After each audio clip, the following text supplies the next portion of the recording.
सभी लोगों ने बचपन में खरगोश और कछुए की कहानी तो जरूर सुना होगा।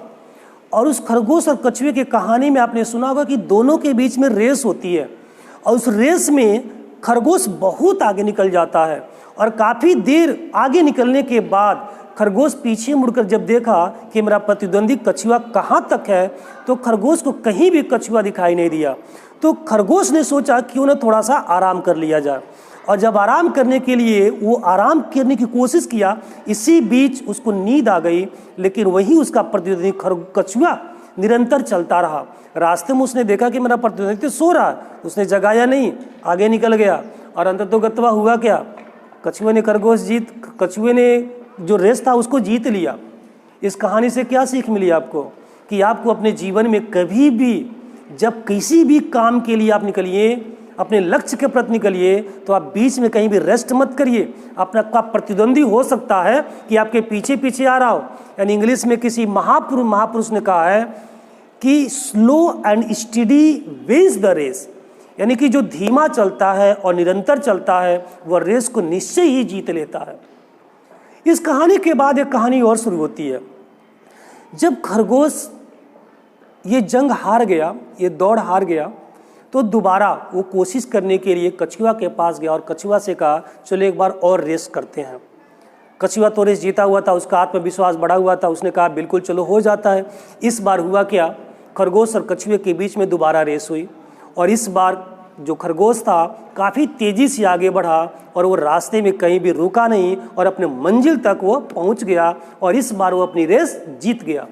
दूसरी बार जो रेस हुआ था उसमें हमें सीख क्या मिली, We should learn something from our past mistake and we should not repeat our mistake, whatever you have done in your past tense।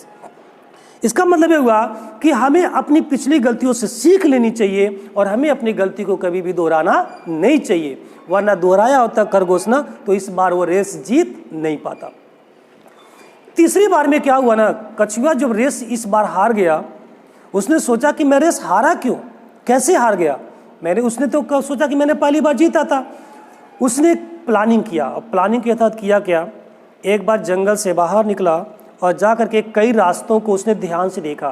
कई रास्तों की रेकी करने के बाद वो दोबारा खरगोश के पास गया और खरगोश से कहा खरगोश चलो एक बार फिर से रेस हो जाए। खरगोश ने सोचा कि ये क्या मुझे हराएगा, अब तो मुझे रास्ते में कहीं आराम करना नहीं है, और वो दोनों रेस के लिए फिर रेडी हो गए। अब हुआ क्या, खरगोश काफ़ी तेज़ी से आगे दौड़ता आगे बढ़ा, लेकिन काफ़ी दूर जाने के बाद उसे एक बड़ी सी नहर दिखाई दी और नहर में पानी थी।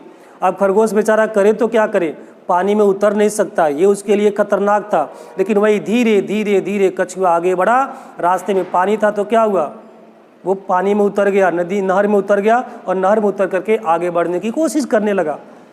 तो इस कहानी से हमें ये सीख मिलती है कि हमें भविष्य में कभी भी कोई भी लक्ष्य जब बनाना चाहिए ना, तो अपने प्रतिद्वंदी के खिलाफ तो निश्चित तौर पे हमें बढ़िया तरीके से अपने लक्ष्य को बनाना चाहिए। अपने रास्तों को पहले ही नाप लेना चाहिए, अपने पूरे मंजिल को देख लेना चाहिए कि हम जिस रास्ते से चल रहे हैं वो रास्ता मेरे लिए ठीक ठाक है कि नहीं है, कहीं ऐसा तो नहीं मेरा प्रतिद्वंदी मुझसे आगे निकल जाएगा। और खरगोश कछुए ने वही किया, वो पानी वाला रास्ता तलाश लिया और अंततोगत्वा भले ही तेज दौड़ने वाला खरगोश हो, आखिर वो रेस हार ही गया।